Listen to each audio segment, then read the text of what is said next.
మనిషి శరీరమే లేదు కాబట్టి ఇదంతా ఒక యజ్ఞ ప్రక్రియ అని అంటారు. కాబట్టి మనందరం కాలం ఎంతసేపు ఎన్ని సంవత్సరాలు ఉంటామండి భూమి మీద?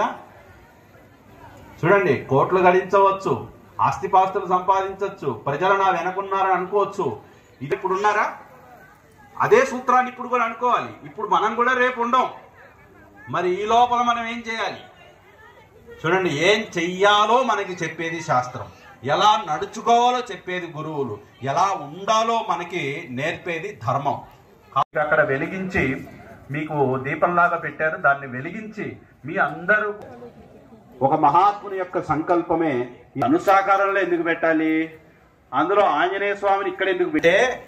యథారాఘవ వినిర్ముక్త శరశ్వసన విక్రమ మీద నుంచి సీతాదేవిని అన్వేషణ చేయడానికి వెళ్ళేటప్పుడు అది లక్ష్యాన్ని వెళ్ళి చేరి తీరుతుంది. అలా రాముడు చేత విడవబడిన ఆ తర్వాత దీపారాధన, దామోదర దర్శనం ఆ దీపంలో, తర్వాత నైవేద్యం. అందరూ కూడా 3 సార్లు ఆచరణ చేసిన పిమ్మట మీకు అర్చనా ద్రవ్యాలలో అక్షతలు ఉంటాయి చూడండి. అర్చనా ద్రవ్యాలు అక్షతలు ఉంటాయి చూడండి, వెనక్కి విడిచిపెట్టేసేయండి.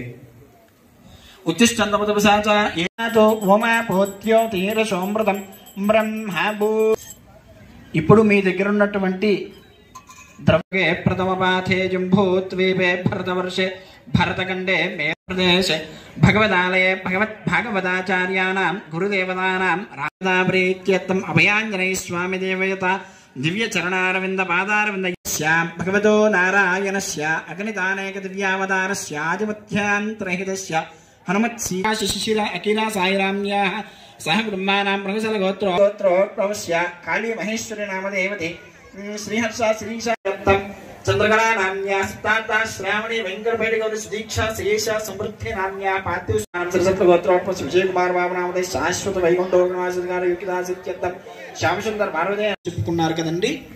ఇప్పుడు నేను చెప్పే ఈ సంకల్పాన్ని ఈ విధంగా చెప్పండి. మావాహయామి, శబ్దరాశిమావాహయామి, మహామతిమావాహయామి, రామభక్తమావాహయామి, ఆవాజ శ్రీ చందనం సమర్పయామి, పరిమళ ధూపమాగ్రాపయామి.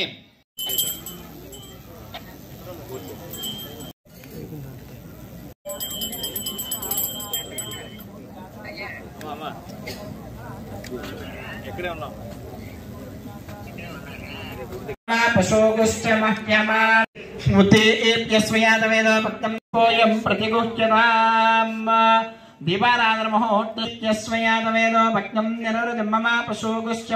పసుపు కుంకుమ అక్షతలు మీ దగ్గర అర్చనా ద్రవ్యాలున్నాయి, వాటిని ఒకసారి అలంకరింప చెయ్యండి. అందరూ కూడా తత్సవితర్వరేణ్యంబర్గో దేవస్య ధీమహి బలగరగం సోమాధ్యమన్నమృతాయ స్వాహ.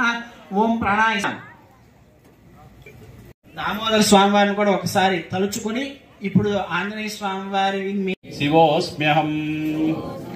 మనలో ఉన్నటువంటి ప్రాణ దీపకరమైంది కార్తీక మాసం కాబట్టి ఇద్దరి నామాన్ని కలిపి ఎలా చెప్పాలి?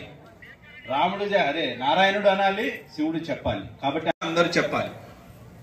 ఓం నమ శివాయ, ఓం నమ ఓం నమః శివాయ. ఓం నమో నారాయణాయ. ఓం నమః శివాయ. ఓం నమో.